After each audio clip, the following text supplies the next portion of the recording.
Welcome to Belief, Being, and Beyond with your host, Granddaughter Crow. Welcome to another episode of Belief, Being, and Beyond with your host, Granddaughter Crow.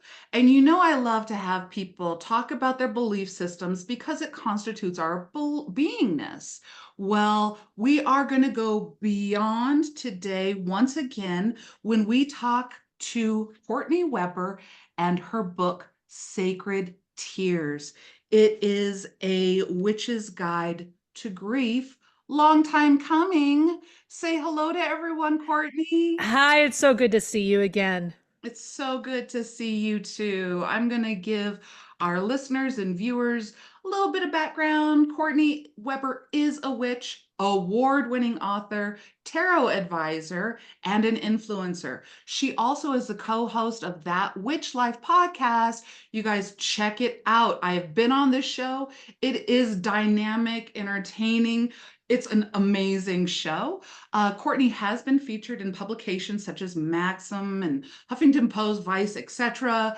Her books, yes, books, include Brigid, History, Mystery, and Magic of the Celtic Goddess, and Tarot for One, The Art of Reading for Yourself, which is very empowering. The Morrigan, Celtic Goddess of Magic and Might, Hekate, Goddesses of Witches, and then her newest release that released on June 8th, 2024, Sacred Tears, A Witch's Guide to Grief. So there are so many different places to begin. Where I want to go sky high. I want to go, thank you, thank you, thank you. Because when we look, what I like to say is that we have philosophy, we have mythology, and we have religion. And each of these veins answer those great big questions for us and guide us along. Where did we come from? Why are we here? And what do we do when we leave? And so a lot of religions will address these based on their organized religion as though there is a structure. But witches, spiritual people, people who are outside of the religious forum or inside, but actually needed this book because it gives us, spoiler alert, the liberation to grieve the way that you authentically grieve, and not through these steps, not through this organization. And the way that you do this is very transformational. What inspired you to write this book? I was inspired through my own loss. So it's going on 3 years ago. I lost a pregnancy at 12 weeks. And in those moments of loss, your world changes. And I liken it to you're plucked from the world you know, and you're placed on like a television set that's absolutely identical in every single detail, including actors who are perfectly cast as the people in your life. And but it's not your life. Everything looks identical, but it's an absolutely new world that you're trying to navigate when you have lost something so dear to you. And what through every part of my life, when I've had different losses, I was able to lean on my spirituality as a way to get through it. I talk about these losses in the book, about having lost a couple of friends in a car accident when I was a teenager, and losing a romantic relationship that I thought was going one way and it wasn't, before I met my husband, and some other things, and being able to lean into my spiritual beliefs as my guide. But in the wake of this loss, Yeah. I didn't believe in anything. And I didn't, it's crazy. It's not even, first of all, I want to say that I don't believe that science and spirituality conflict at all. I don't believe that. I agree. And at the same time, there's always that kind of safety rail where if one isn't working out for you, you can rest on the other, even though they don't conflict, but you kind of have this in the back of your mind, like, well, if the science is saying that it's this specific disease isn't curable, I've got my spirituality to help. And or I'm my spells aren't working, but the doctor can give me some medicine and something. So you've got those guardrails. And the loss that I had, I suddenly didn't believe in either one of them. I was gutted. I believe like if the gods weren't there or they planned this, if they planned this, they can go someplace hot. And if they didn't plan this, but they didn't prevent it, what good are they? And science had no explanation for what had happened. So what good is science? Like, and I don't feel that way now about those things, but in the wake of loss, when you don't have, it's like I don't believe in anything. Everything is empty. And so I wanted I wanted to read stories or gather insight from people who had been through loss. And I'm a reader, and books to me are very helpful. And the books that I found were all written by very well meaning Christians and very well meaning Buddhists, because the Christians and the Buddhists have the market cornered when it comes to grief. Right. And the Christians all said God has a plan, and the Buddhists all said God doesn't. And neither one of those things were helpful to me in that moment. And Right. I liken this to I've often likened the journey of witchcraft, which by the way is very subjective to the individual, very unique. And I'm not here to say who is a witch and who isn't. So I just want to make that very clear. But what I can say is the majority of people that I know who have identified as witches have often likened it to leaving an oppressive society and running out into the woods to start their journey alone and Yes. carving their own path through uncharted wilderness.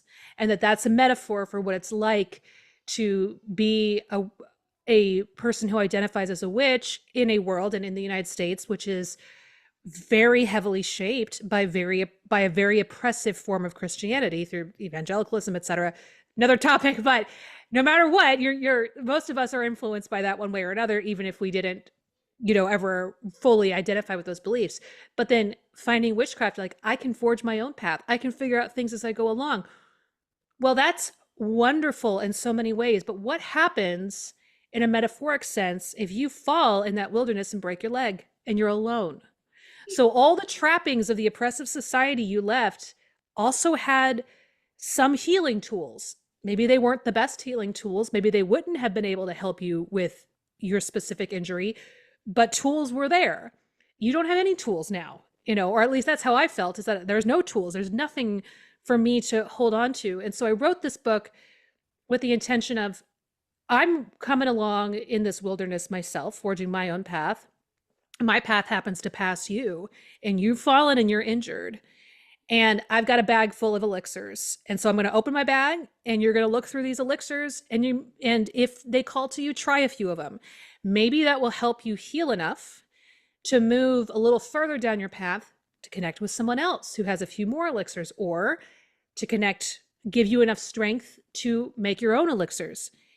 So it's an option of tools to help people going through loss on a spiritual path that deliberately does not have a structure and deliberately does not have quote unquote traditional tools to help people navigate loss. For all of the trappings of religion, and there's a lot of them, I'm becoming more anti-religious as I get older, but all the trappings of them, one thing they do have that a non-religious or a non-traditional spiritual path doesn't have is they do have some tools that have worked for many in many cases.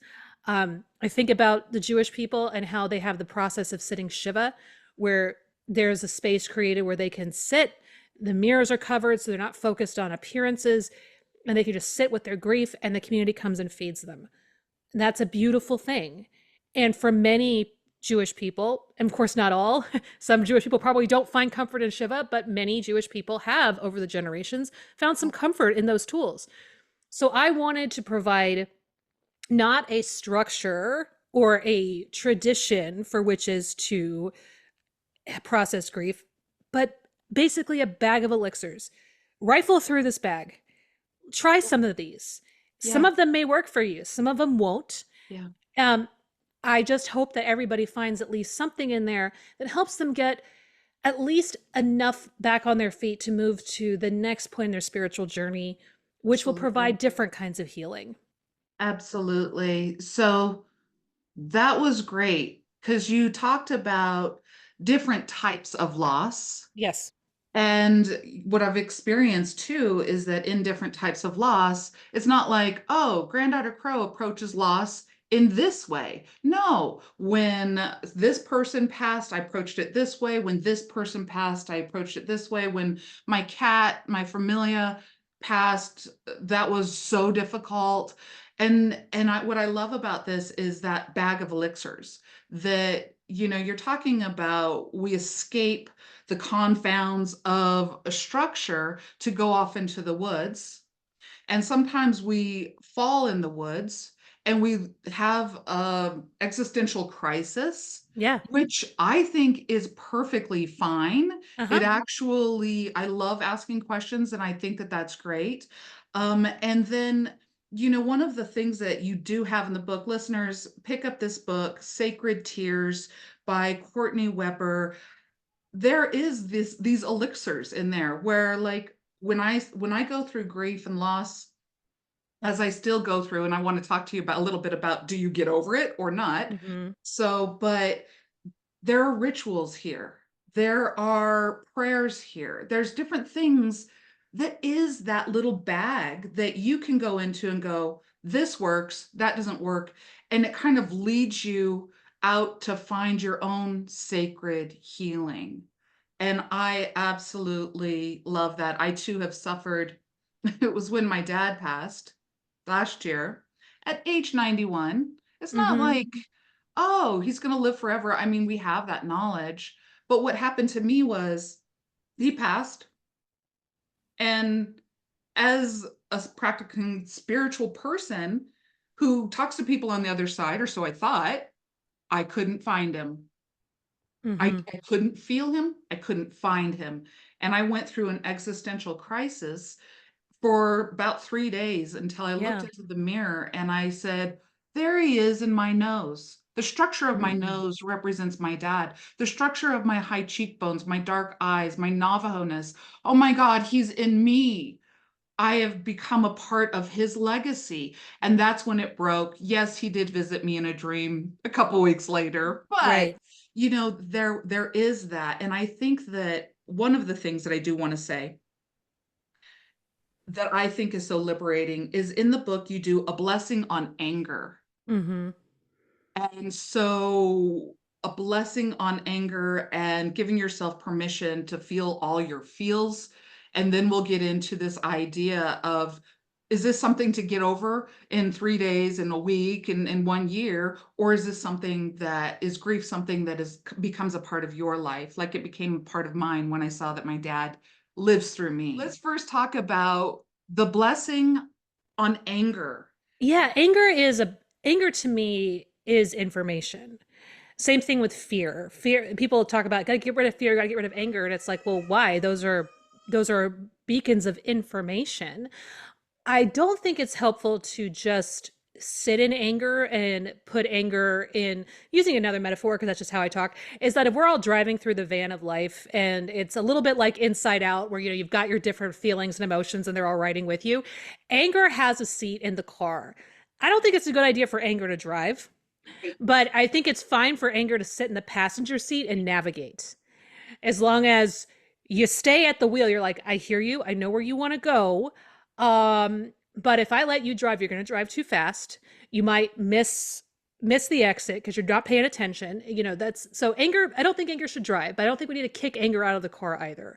So anger is information, and that when we're angry, why are we angry? What are we angry? What are we angry about? And one of the loss, I don't explore this loss too much in the book, although I do mention it toward the end, because this person who passed has become a spirit ally for me. And I was very angry when he died, because he died so young. He was in his late 30s. He had a lovely wife and he had these sweet little kids, and his little baby hadn't even turned 1 yet. And so I was very angry at the world for taking him away. And then I was very angry at him for dying. And then I became angry at him for becoming a good person and for me to stop because we had a terrible falling out when we were younger. We had been very close friends. We had a big falling out, and me being a Cancer, you know what I mean? Grudge holding extraordinaire, and I held on to that grudge. The grudge had a purpose. I've talked to my younger self about that grudge, and she reminded me that there was definitely that grudge protected me for a long time. Right. But I literally had spirit come to me and said, make things right with him now. And I'm like, oh no, we don't need to make things right. We'll bring up this topic when we get together. And they said, no, now is your chance. And in my mind, I thought, okay, it'll just be awkward if I bring it up later. So, after he and I mended fences, I said, there's one thing I want to ask you about. Asked him about it, and he was like, wow, I have no idea you felt that way. Let me explain. Whew. I remember shaking when I felt the last of that grudge leave my body. And then he died a few months later. And I was so mad at him for becoming a good person, quote unquote, in my mind, and then dying, because it would have been easier in my mind, which I don't think is true, objectively true. But at that time, I thought it would have been easier if he had died while I still held the grudge. I don't think, I look back, I don't think so. I think that there is, when someone passes away and you have not had a chance to absolve the grudge, absolve the anger, that can be very painful. So I was very angry at him for a while, and then instead of just saying, oh, don't be angry at him, it wasn't his fault. It's like, well, let's talk about why. Let me explore why I was angry about that, and going into that space again, not letting anger drive, but letting anger have its place in the car at the table and explain its point of view. And then I could be like, okay, anger, you have a point. Yeah, this would have been easier, right, so to speak. So yeah, let's just name that this loss is a lot harder, because I was able to love him as a friend again when I had become very comfortable with seeing him as an enemy. And so that was a painful thing. So anger had a point, and once anger makes its point, it tends to leave. It tends to see itself out. It sees itself out. So there's a sense of not being enraged. And oftentimes anger is simply just a reaction to being hurt. And, his loss hurt. It was very sad. And so having anger show up was natural. If I tried to fight that anger, suppress that anger, allowed guilt to formulate around the anger, then that wouldn't have been helpful, right? Because I wouldn't have had that chance to really sit and have that compassion with myself. And eventually, yes, I turned the anger on me. Like, why did you hold that grudge for so long? Right. And that's when instead of, letting the anger turn to blame, or letting the anger take up too much space, I did a full moon ritual at a lake where it was absolutely beautiful. It was this full moon above the lake, and I went and I sat down. It was actually just after we had I had a wonderful dinner with a lot of faith leaders. We were fed by a native-owned catering company, so we were eating these native foods prepared in their traditional way. And then I went and sat at the lake, and I was looking out at the full moon, and I just laid into past Courtney, like 18-year-old Courtney, and was just like, you let that grudge go. Let that grudge go. You don't understand what's going on, how painful this is, and you missed all this time being his friend. And then I sat and I listened to her, and she said, do you remember all the things he said? Do you remember what he did? Do you really think I could have had that conversation with him? Do you think he would have been receptive? Also, he was 19, I was 18. We had no emotional maturity to have those conversations. It's not my fault. And then, so I was able at that point to step into healing, because I gave anger her space to there. But I just don't want her to drive. I don't want anger in the driver's seat. She can sit in the passenger seat. She can yell all she wants while she's, waving the map around or fussing with the GPS and, telling me she's got a better way. Fine. She can do all that. I just don't want her at the wheel. But I don't need to kick her out of the car. She's not a bad thing. She's not a bad thing. She is information. She's giving me information about how something affected me, about where something hurts, about what matters to me. Right. And that also helps me form my sense of what I think is just in the world. Absolutely. So anger has a role. I just don't want her in the driver's seat. That's what I think that that's awesome. I love the way that you put that. I love the way that you put that. And so, yeah, guys, pick up this book and let anger be in the passenger seat or the back seat. Let it mess with the GPS, but don't let it drive, but collect Yeah. what it's saying in sacredness. So then that's the next question. From your worldview, your experience, your spirituality, how long does it take to get over grief, or do we ever get over it, or what's your position on that? I don't think it's that grief is something that we get over. Right. Um, Grief is something that changes us because we're not the same person we were on one side of grief as we are on the other. Yeah. And that is a beautiful thing, whether or not it's wonderful or horrible. Wonderful and horrible things can be beautiful, right? Excuse me. So I don't think we ever get over grief. I do believe that in time it no longer has a hold where we are suffering constantly. I don't, you know, I no longer have, since the loss of my pregnancy, I do not get up in the morning and I'm no longer paralyzed where I stand and overwhelmed with tears and with anger and with despair. I don't have those moments anymore where I am physically unable to function. Right. And there are times, though, like even just this morning, I do have a baby now. I have had a baby. And there are times when I'm listening to my daughter cooing in the other room. And I remember how quiet the house was before she was born and after we lost the pregnancy. And even though fetuses don't make noise, it was one thing I told my sister was so strange. It was just sitting and I said, it's just so weird how quiet the house is. Yeah. And there wasn't a baby there. Yeah. So there are times when I recognize that there is still a place of quiet where Yeah. that child's voice could have been, Oh. and that still makes me feel very sad. Yet at the same time, I am no longer struggling to function in the Yeah. way that I was. And I don't I can see some of the gifts that that grief brought me. Yeah. Um, I no longer, my relationship with my deities has changed a lot. I used to be a very deity focused witch. Yeah. And I would not say that I am a deity focused witch any longer. And it doesn't mean, and it's not coming from a place of resentment against the gods. It's just that I am different now. Yeah. And most of my witchcraft practice is about connecting with the spirits of the tiny piece of earth on which I live, Yeah. in those plants, and also with my ancestors.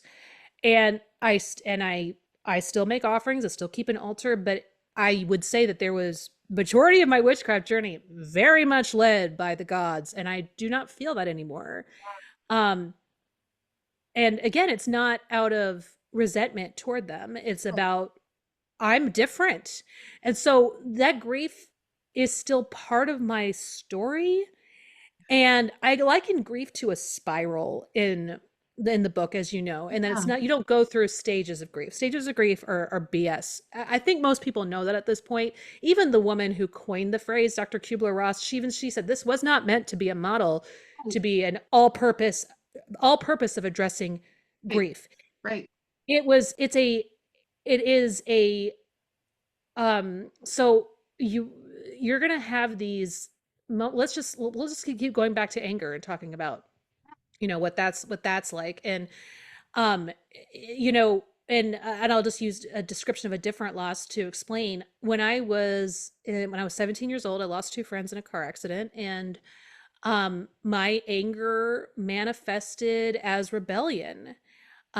Started That's when I started really acting out as a teenager, going to places I wasn't supposed to go, doing things I wasn't supposed to do.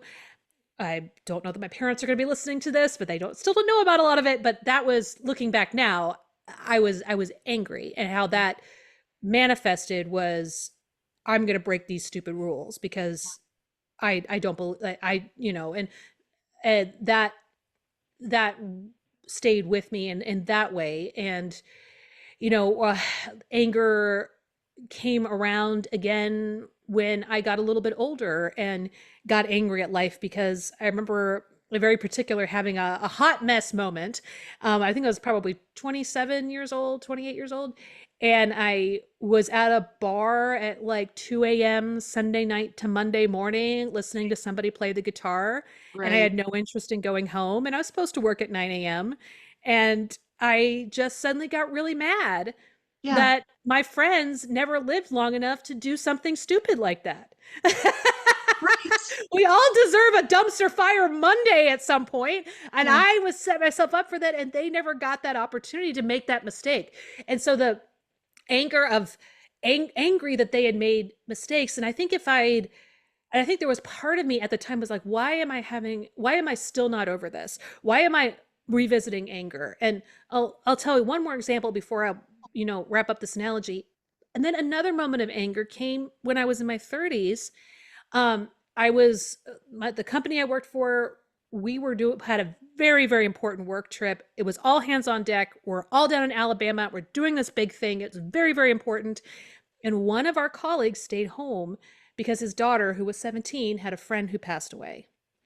And he stayed home to be with her. And I was suddenly filled with a kind of jealousy that was so, like, it honestly shocked me how angry I was. And Yeah. it was an anger because I was like, I didn't have that.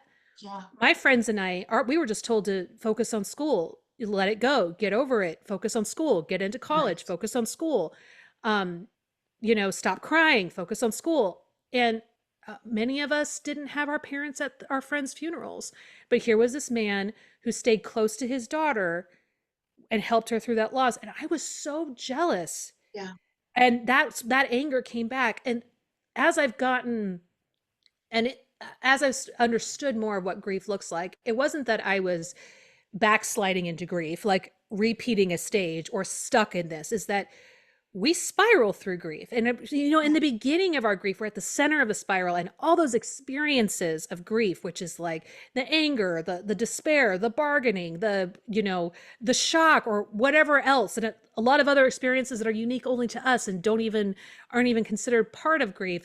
They're all happening to us in quick sequence or all at once. And then as we Yeah. start to get further away from the center of our loss, they start to spread out a little bit more, but you're still going to come across them. You're still going to bump into them. Right. So as I don't have the ongoing anger over my high school friend's loss that I did when I was 17, 18.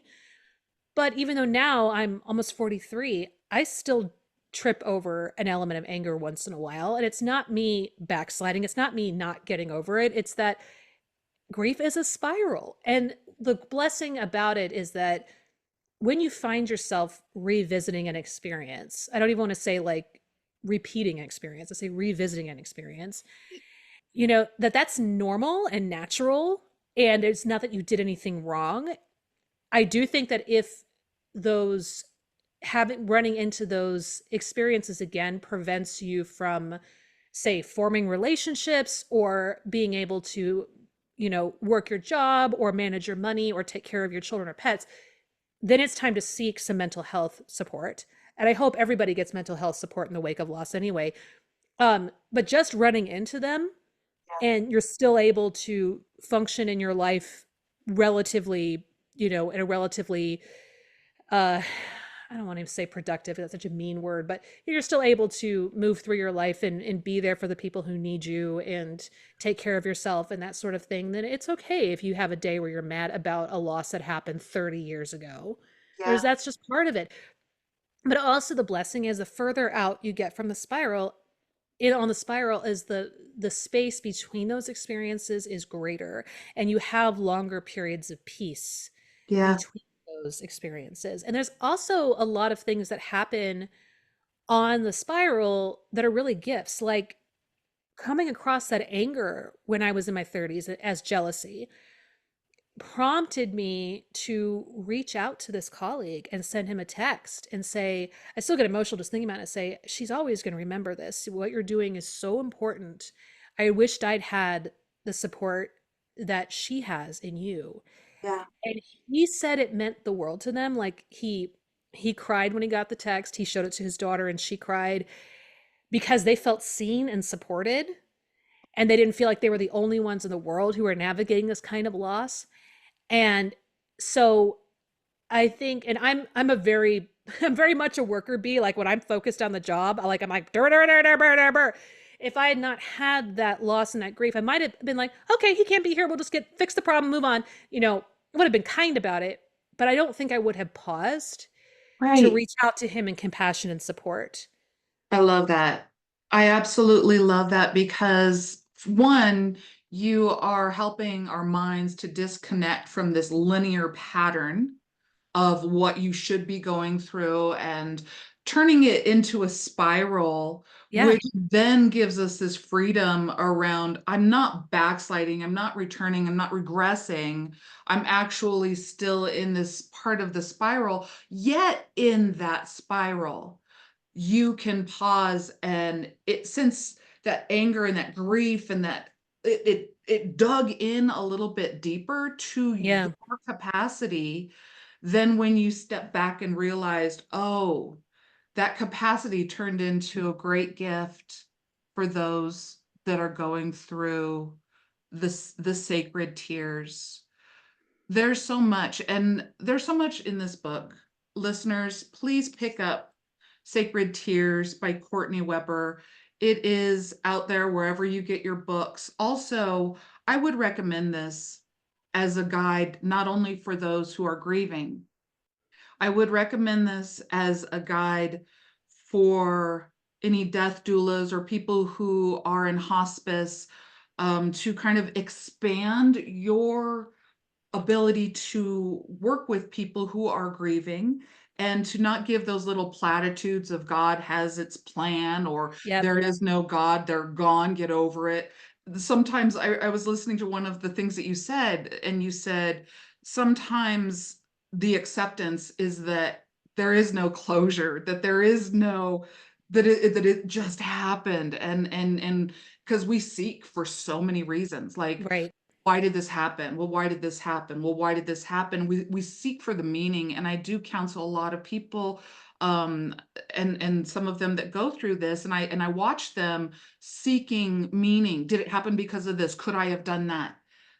Da, da, da, da. And sometimes we need that, but at the end of the day, could you use the last few minutes talking about accepting that you don't have control, accepting? Yeah, and that's one of one of the ways that loss really rocks witches in particular is that witchcraft is, um, for many of us, built on the idea that we have a certain amount of control over things outside of our control. Things aren't going well in our love life, we can start the process of magic and spells in order to rectify our love situation.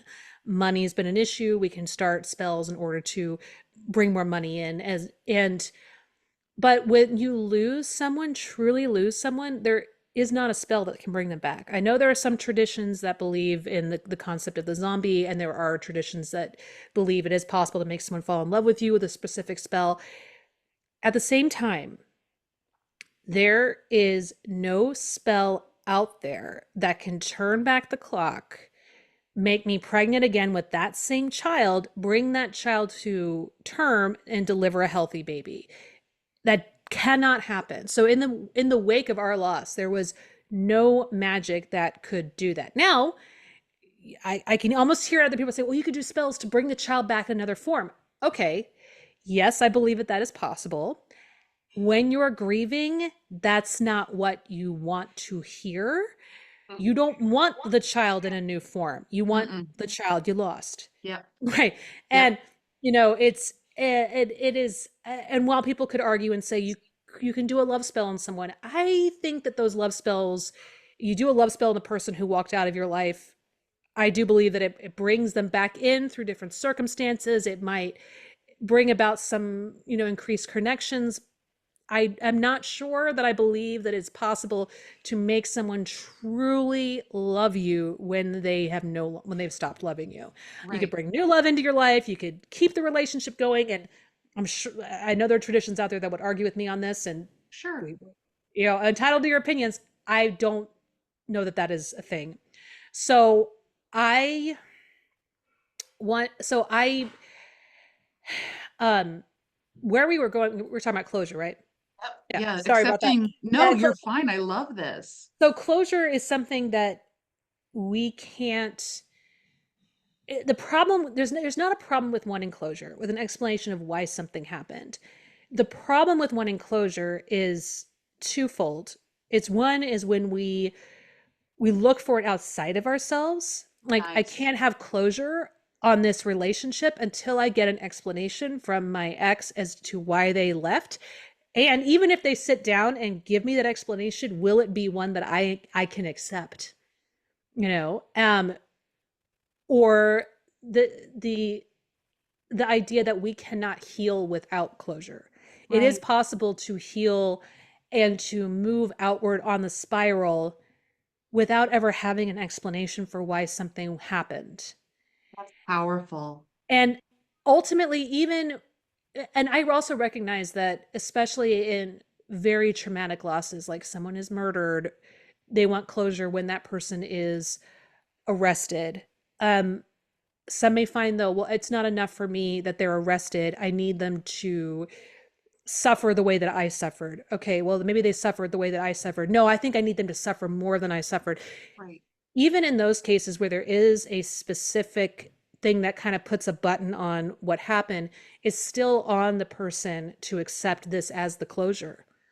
You know, it's like, this is the end. This is the end. Because I choose. It still needs it. The closure still ultimately resides with us. It is a choice. And one of the passages or the exercises that I offer in this book is seeing your story as a myth without meaning. Like, there's moral of the story is this is why it happened, and that your story can still be beautiful, and your story can still have meaning, and it can still be relevant to others, and be valuable without a. And so the moral of the story is this is why. Like, Right. I mean, I remember, again, talking about love and closure. I feel like the quest for closure comes up very, very often in, relationships. People with broken hearts really want closure, and I am sympathetic to that. But I also think there's a lot of people make the mistake of they're trying to get the closure from the person who left them instead of the closure from within. And Yeah. remember, after my last relationship, I was obsessed with the movie Kill Bill. One, because I was so angry, it felt really good to watch Uma Thurman go around with a samurai sword and kill all of her enemies. Um, but then I realized one of the things that I wanted in that movie was, at the very end, spoiler alert, but it's been out a while. The character Bill shoots a dart into the bride, Uma Thurman's character's leg, that contained a truth serum. And so she was forced to tell him the truth of why she left him. And I remember looking at this at first and being like, okay, this is really ridiculous. And I want one of those. And I feel like, for all of Tarantino's flaws, which there are many, one of the things that I liked about that is that the idea of ever getting the pure truth from someone and having is fantasy, because you have to choose to believe it. Especially a situation like that with someone you love has left you. You have to, if you even get that opportunity to have that conversation, you still have to choose to whether or not you're going to believe what they say. And many times we can't. Trust has been broken. Our feelings are hurt. So it's very, very hard to trust that. And so, but very often we're not going to get that conversation, or even if we Right. do, it may not be satisfactory. So you have to decide, you have to create the closure on your own. Yeah. And sometimes that closure is, I don't know why I don't really know why my last relationship ended. I have Right. my theories and they're all fine, but ultimately, I wasn't the one he wanted to be with. And at the time, that wasn't a reason I was willing to accept. There had to be some other reason. And now I just know, hey, that's what it was. That's what it was. He didn't Yeah. want me, and he chose a different path. Yep. And that is fine. The mystery is, I'll never really know what the circumstances were or what the specifics were. I don't really want to know at this point. I don't need to know, Right. but that was finally accepting that he just didn't want to stay Yeah. was my point of closure. I love And that. embracing the mystery of, I don't know why, and I don't need to know. No, Yeah. that's where I was with that. I think that that's powerful. The ability to not know, the Mhm. ability to function in that world. So listeners, Courtney offers so much. You can do Zoom readings, so many events. Whenever you listen to this, check out CourtneyAWeber.com. You can follow Courtney on social media at Courtney A. Weber, and so much more to come from this beautiful thing. Courtney, thank you so much for seeing that we needed a book of sacred tears and to help us to understand how we move through and how we have the liberty to do it authentically and how it changes our view. And this is such a guide. Pick this book up because when you need it, you're not going to want to get off the couch to go get it. So pick up this book. Yeah, it's like cold medicine. My cousin told me buy cold medicine when you're feeling good so you don't have to go out and get it when you don't feel It's good. exact. Buy this book when you're feeling good. So when you catch a cold, yeah, because death is inevitable, grief is inevitable, and all the different types of losses. I just want to say thank you so much, Courtney, for being on the podcast. Thank you for having me. I really appreciate it, and it's so good to talk to you again. Absolutely. So, listeners, thank you for watching on YouTube or listening to wherever you get your podcast to another episode of Belief Being and Beyond. Please like, subscribe, and share because this might be that podcast that guides you to being okay with not being okay and some tools, a bag of elixirs to help you strengthen enough to find the next elixir or create your own. So thank you very much and we'll see you on the flippity flip.